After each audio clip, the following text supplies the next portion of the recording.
Jai Srimanarayana. Parameshwara gave Pasupatastra to Arjuna.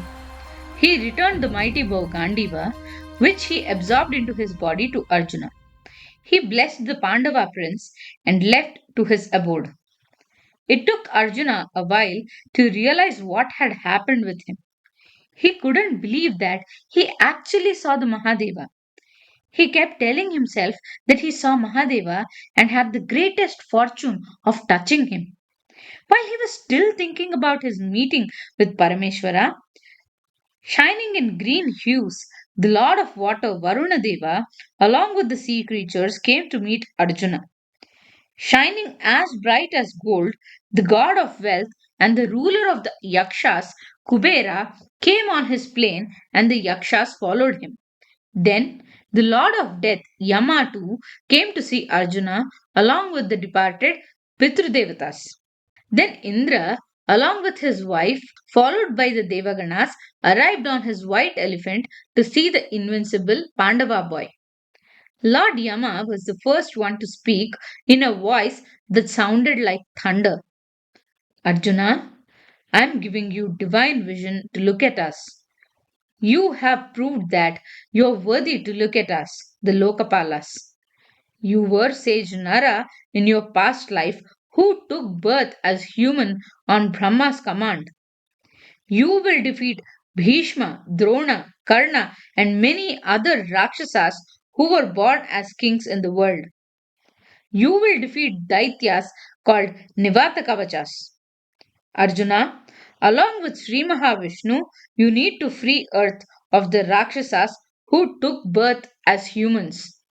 For that, I am giving you this Dandastra along with the mantra, he said. Then Varunadeva blessed Arjuna and gave him the Varuna Pashas. No one can free a person binded by these Pashas. Then Kubera said, Arjuna, I had been meaning to meet you since quite some time. I am very impressed with you. In your earlier life, we did great penances together. Here, I am giving you a Divyastra by name Antardhana. With this, you can defeat non human entities too. This was used when Shankara killed the demon Tripurasura. Then Indra spoke to Arjuna pleasantly. Son of Kunti, you are the ancient ruler who had attained the status of God. You need to do a deed for us. Matali will come to you in a chariot. Come to the heaven along with him. After giving the astras to Arjuna, the Devatas left, and within no time, a celestial chariot descended for Arjuna, driven by the divine charioteer Matali. A golden chariot pulled by 10,000 horses with a dark blue flag of Indra with a charioteer decked in golden jewelry. He respectfully invited Arjuna, and Arjuna, after finishing his prayers, paid respects to the Mount Himavan, thanked the mighty mountain, and ascended the chariot.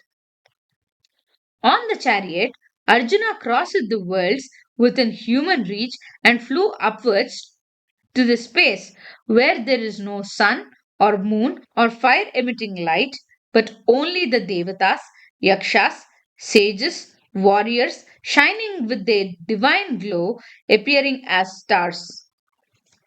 Then Arjuna saw the huge four tusked white elephant called Airavata at the gates of the heaven.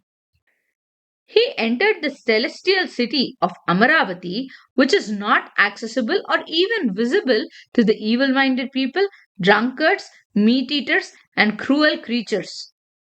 Arjuna saw the city of Amaravati filled with beautiful trees, fragrant flowers, gentle breeze, pleasant music, and served by devatas and siddhas. Many planes were flying around in the city, and as Arjuna entered, the Devatas and Maharshis paid their respects to him.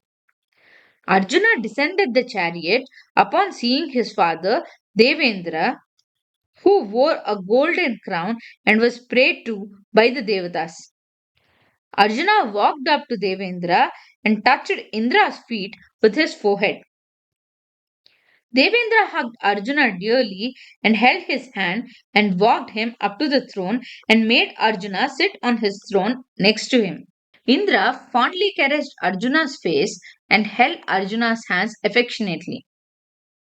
The Apsaras like Gritachi, Menaka, Rambha, Purvachiti, Swayamprabha, Urvashi, Mitrakeshi, etc. sang and danced there. The Devatas and Gandharvas offered greatest hospitality to Arjuna. The Pandava prince continued to live in his father's palace, mastering the Divyastras like Vajrastra, Asanastra, which fills up the sky with the dark clouds. He lived there for 5 years, thinking about his brothers every day. One day, Indra told him to learn music and dance too from Chitrasena, a Gandharva. Though Arjuna learned the arts, no amount of music could make him forget the insults from the game of dice. He tried to set aside his desire to vanquish the Kauravas and learnt different things about dance, instruments, and singing. However, he couldn't stay peaceful thinking about his mother and brothers. One day, however, Indra noticed that Arjuna's eyes were locked on to the celestial Apsara Urvashi. Indra called Chitrasena privately and said, Gandharva, today you go to Urvashi and ask her to serve Arjuna. He learned the Astra Vidya and learned Sangeeta Vidya from you. Now it is time for him to learn about pleasing a woman. Chitrasena obliged his words and went to Urvasi. He said, Urvasi, the king of Swarga Devendra sent me to you seeking a favor. You know that Arjuna came here to the Swargaloka. Due to his valor, looks, strength, and good nature, he is considered as the best among Devatas and Manavas. An intelligent one who had studied all the four Vedas, a devout student with great control over his senses, who can rule over this Swargaloka like the Devendra himself. He speaks sweetly, very handsome, very humble, and oh, what an orator. Indra requests you to go to him. Dhananjaya is inclined towards you. Upon hearing Chitrasena, Urvasi smiled and blushed. She said, Gandharva Raja, I take it as a compliment. What you said about Arjuna is absolutely true. I too heard a lot about him and grew a great desire for him. So, you can leave now. I will happily and willfully go to him. After sending away Chitrasena, Urvasi of sweet smiles took a bath and adorned beautiful clothes and jewels. Arjuna caused great desire in her heart. She lied on her bed thinking about the handsome Pandava prince and imagined being with him. Later at night, as the moonlight lit up the city, she walked from her palace to Arjuna's palace. Setting up her long curly hair, she walked and the fragrance of her body filled the air. Dressed in a sheer black garment, she appeared like the moon hiding behind the dark clouds. She reached the gate of Arjuna's palace and the gatekeeper sent the message of her arrival to Arjuna. Arjuna couldn't place the purpose of her visit that late at night. Still, he came to her. With his head bent low, he bowed to Urvashi. Devi, let me know how I can help you, he said. Then Urvashi said, Arjuna, Devendra sent me a message through Chitrasena. He wanted me to do a task that would please him and me too. He told me to serve the warrior who is as great as Devendra. He asked me to serve you. He noticed that you were looking at me in the sabha. Your good nature attracted me. My heart burns with desire. I had been wishing for this since quite some time.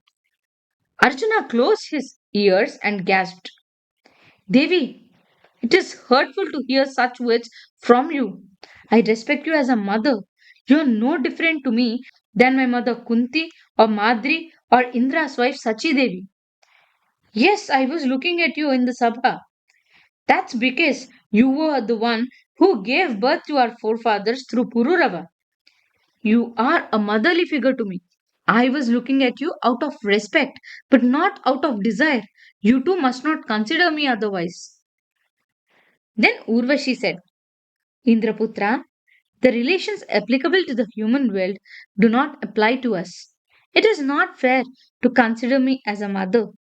I am here to serve you. I worship you, and my heart is filled with desire for you. Accept me, Arjuna. Then Arjuna said, Devi, let the Devatas be a witness to my words. You are like Kunti, Madri, and Sachi Devi to me. Treat me and protect me like a son. Upon hearing Arjuna's words, Urvasi was overcome with anger and she cursed Arjuna. Arjuna, with your father's permission, I came here with a desire, and despite my pleas, you are rejecting me. Therefore, I curse you to live like a eunuch, dancing among women, she said, and angrily returned to her palace. Arjuna told this to Chitrasena and Chitrasena to Devendra. Indra called Arjuna to his palace and said, Mahabahu, Dhananjaya, you have displayed great restraint that could defeat great Maharshis. The curse of Urvasi will also work in your favor. During the 13th year, during your Ajnatavasa, the life of a eunuch and that guise will help you. Son, after the 13th year, your masculinity will return to you, said Devendra. This story of Arjuna teaches about the power of self control, and people who hear and learn from the path and lifestyle of Arjuna will also be able to conquer desire. Thank you. Jai Sriman Narayana.